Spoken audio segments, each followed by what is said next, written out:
안녕하세요. 내 맘대로 물생활의 블랙마린입니다.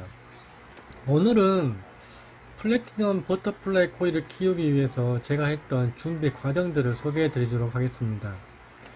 지금부터 하는 얘기는 오로지 저희 얘기이므로 맞다 틀리다가 아니라 초보 블랙마린이 물생활의 시작을 이렇게 했었구나 하며 우선 넘겨주시면 좋겠습니다.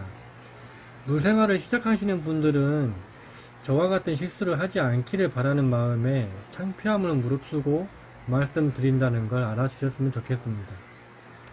또한 이렇게 유튜브를 시작하게 될 줄 그때는 생각도 못했기 때문에 초반에 어항사진이 몇 장 없어서 어느 정도 시간이 지난 후의 사진을 설명을 위해서 사용했다는 걸 감안하시고 보시기 바랍니다. 일단 플래티넘 버터플라이 코일을 간단하게 소개해 드리자면 은색이며 지느러미가 긴 잉어라고 생각하시면 됩니다. 일반 비단 잉어를 보시면 아시겠지만 확연한 차이가 있죠. 유튜브에서 우연하게 본 후로 마음을 빼앗겨서 D형어로 물생활을 시작했습니다. 플래티넘 버터플라이 코일을 키우기 위해 첫 번째로 가장 먼저 했던 건 바로 어항 준비였습니다. 아니군요.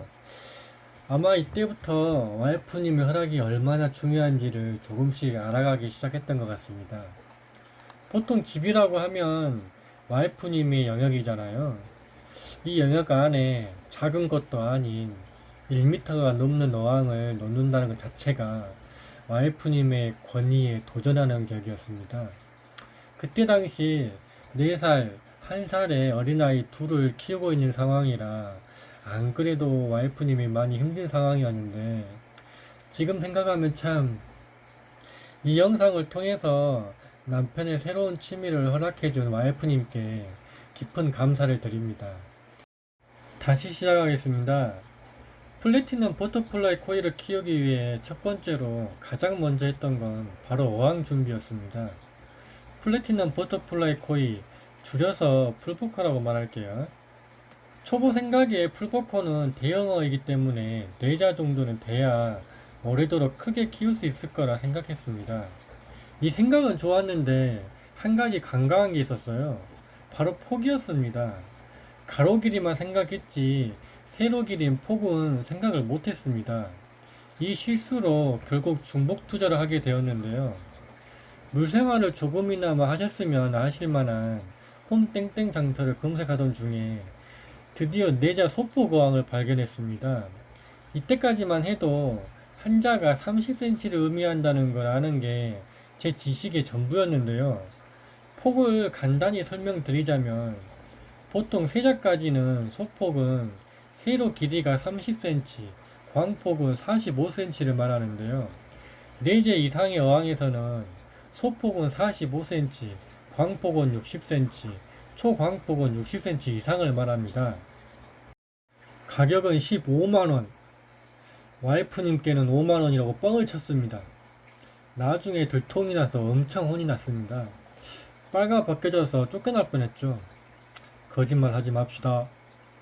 물생활을 많이 하신 분들은 이 가격이 미쳤다고 말씀하실지 모르지만 물생활을 시작하는 저에게 저렇게 큰 어항이 15만원 밖에 안 해? 라는 생각에 덥석 묻었습니다. 새 어항들을 보면 100만원이 넘어가는 어항들이 많았으니까요. 나중에 알고 보니 4자 이상의 어항은 대부분 대형어를 키우기 때문에 폭이 45cm인 어항은 거의 헐값에 처분이 되고 있었습니다. 무료 분양하는 분들도 계셨어요.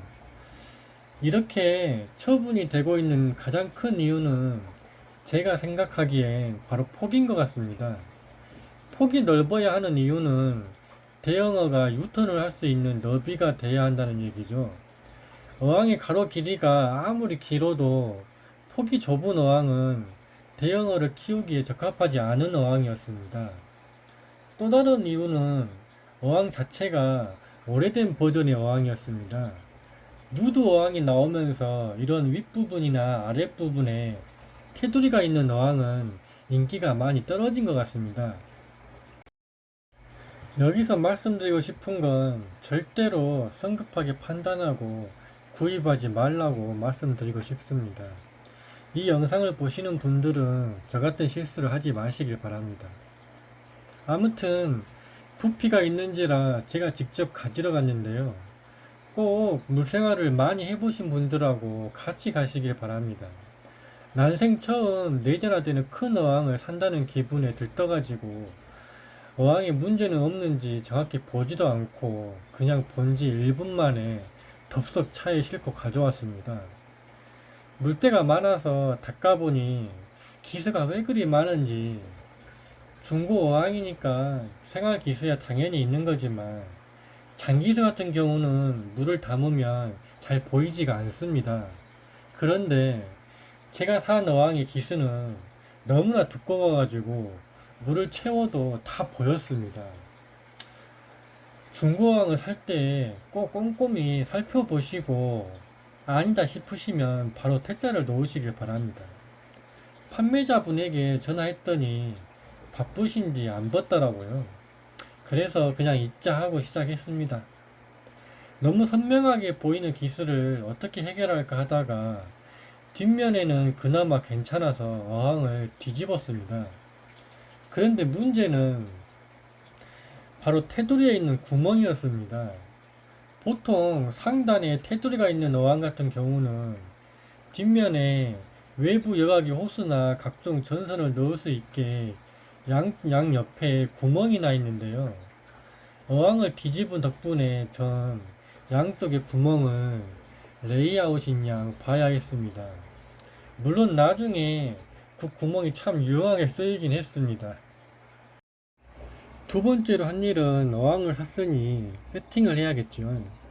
모든 어항이 그렇듯 어항 세팅 시 가장 중요한 게 수평 맞추기입니다. 천물점에 가서 작은 수평기를 샀습니다. 핸드폰 어플로도 한다는데 해보진 않아서 잘 모르겠네요. 어항을 올리지 않은 상태에서 수평을 먼저 잡았는데요. 필수 용품인 화투장을 이용하여 수평을 잡았습니다. 와이프님하고 심심하면 치려고 샀는데 애들 육아에 시달리다 보니 한가하게 화투를 칠 수 있는 시간이 없더라고요. 그래서 그냥 어항 밑에 깔았습니다. 받침대 위에 5mm 매트를 깔고 수조를 올렸는데요. 물을 거의 다 채울 때쯤 물의 좌우 높이가 다르다는 걸 알게 되었는데요. 수평이 잘 잡혔는지 가장 쉽게 알 수 있는 방법이 바로 어항에 물을 채웠을 때 물의 좌우 앞뒤 높이를 보는 것입니다. 아무튼 받침대의 수평을 잡았지만 받침대의 뼈대가 철로 된 각파이프나 프로파일 같은 게 아니었습니다.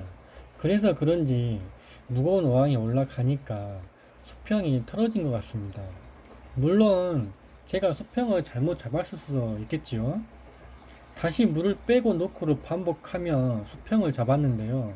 정말 고생을 많이 한 것 같습니다. 여러분들도 물을 어느 정도 채우고 난 후 다시 수평을 보시기 바랍니다. 가장 좋은 방법은 수조 이전 전문 업체에 맡기면 좋겠지만 가격이 기본 30만원은 넘어가더라고요. 어항보다 이전비가 더 비쌉니다. 수평이 안 맞으면 어항이 터지는 경우가 발생하니 정확히 보시기 바랍니다.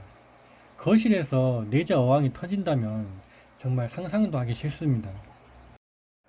세 번째로 한 일은 어항 소독이었습니다.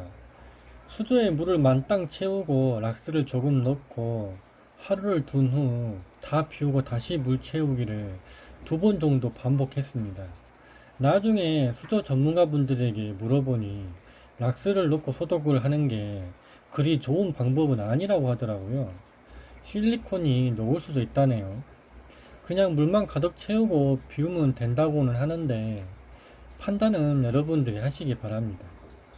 이렇게 물생활의 시작을 위해 제가 했던 중고 어항 구입에서부터 설치하는 것까지 말씀드렸습니다. 다음 영상에서는 여과기 구입과 설치했던 과정을 보여드리도록 하겠습니다. 영상이 조금이나마 도움이 되셨으면 좋겠네요. 지금까지 봐주셔서 정말 감사합니다. 구독과 좋아요 그리고 알람 설정은 저 블랙마린에게 큰 힘이 됩니다.